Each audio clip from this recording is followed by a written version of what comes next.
Hey guys, it's Miss Sonatore. Happy Tuesday to everyone.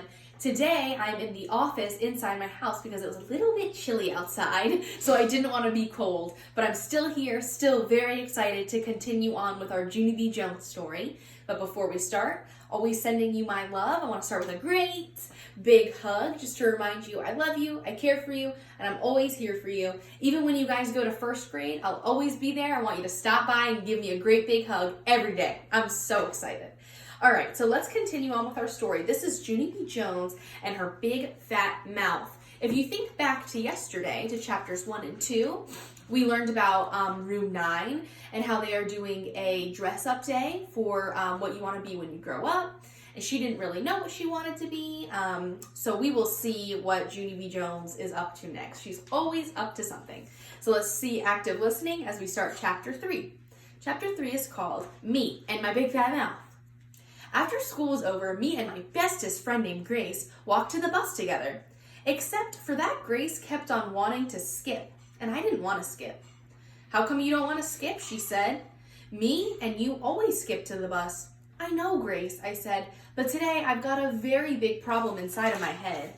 And it's called, I still don't know what job I want to be when I grow up. I do, said Grace. I'm going to be Mickey Mouse at Disneyland. I did a big sigh at her. Yeah, only too bad for you, Grace, I said, because there's only one real Mickey Mouse, and you're not him.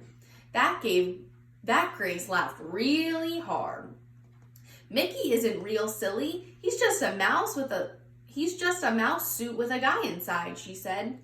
And so just then I felt very sickish inside of my stomach, because I didn't know Mickey was a suit, that's why. What did you have to tell me for, Grace? I said real upset. Now I feel very depressed. Then I hurried up on the bus and I scooted way over by the window. Except I couldn't get any peace and quiet because everybody kept on talking about job day. I'm going to be a famous singer, said a girl named Rose. I'm going to be a famous baton twirler, said another girl named Linny. Then a girl named Charlotte said she was going to be a famous painter.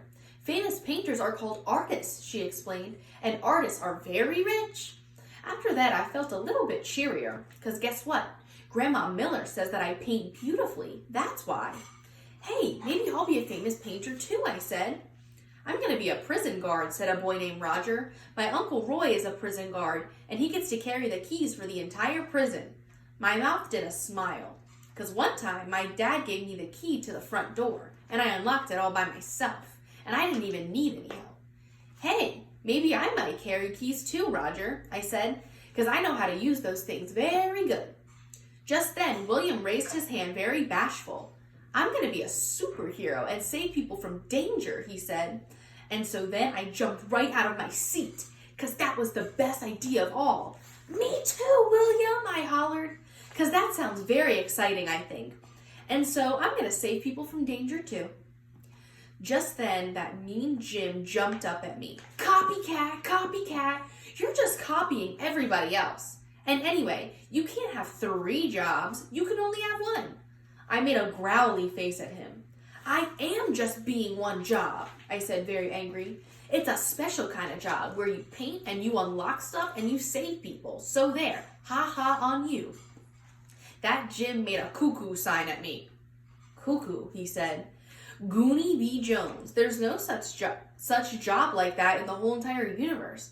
Yes, there is. You big fat Jim, I yelled. It's the bestest job in the whole wide world.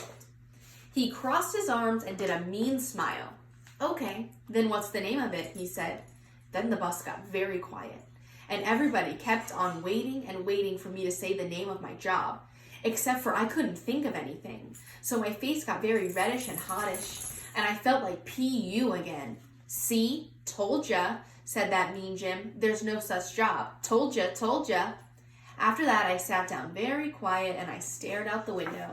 Because the sickish feeling was back inside my stomach again. That's why. Me and my big fat mouth. Chapter 4, this is the last chapter we'll read today, called Dumb Ollie. I got off the bus at my corner. Then I ran into my house, speedy quick. Help, help, I'm in big trouble, I yelled to Mother. Because I accidentally shot off my big fat mouth on the bus, and now I have to paint and unlock stuff and save people from danger. Only what kind of job is that? Back here, called Mother. Back here means the nursery. The nursery is the place where my new baby brother named Ollie lives. I ran there very fast. Mother was rocking Ollie in the rocking chair. He was a little bit sleeping. I need to talk to you very bad, I shouted some more, because I did a big fib and now I don't know how to get out of it. Just then, Ollie woke up and he started crying very much. Great, Mother said growly.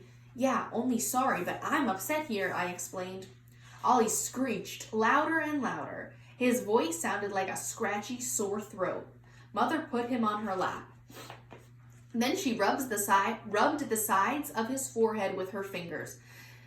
That's because she had a migraine headache, I think. You're just going to have to wait until I get the baby settled again, she said, still grumpy. Yeah, only I can't wait, cuz Mother butted in. Not now, Junie B. I'll be out to talk to you as soon as I can. Now please go. Then she pointed to the door. Pointing means O-U-T, out. Man, I said, because that dumb old baby takes up all of Mother's time, and he's not even interesting.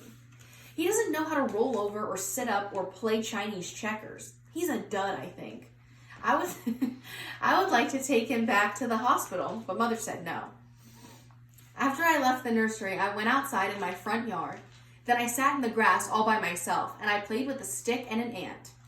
Only this ant bit me, and so I had to drop the rock on his head. Finally, my dad's car came into the driveway, and my heart got very happy. Daddy's home, hooray, I yelled. Then I ran to him, and he picked me up and gave me the most biggest hug. I'm very glad to see you, I said, because on Monday I have to dress up like a job I want to be. Except for I accidentally said I'm going to paint and save people and carry lots of keys. Only what kind of dumb bunny does that job? My dad put me down. His eyebrows looked confused at me. Can we talk about this at dinner, he asked. No, I said, we've got to talk right now, because I've already waited all I can, and I'm getting tension inside of me. Well, I'm afraid you're just going to have to wait a little bit longer, he said, because right now I've got to see if your mother needs help with the baby. He walked right into the house. And guess what? Sometimes I wish dumb Ollie never came to live with us. And that is the end of chapter 4. I'm excited to see what happens next. What do you think Junie B will dress up as? Hope you guys have a great rest of your day. Meet me back here for the next chapters tomorrow. See ya!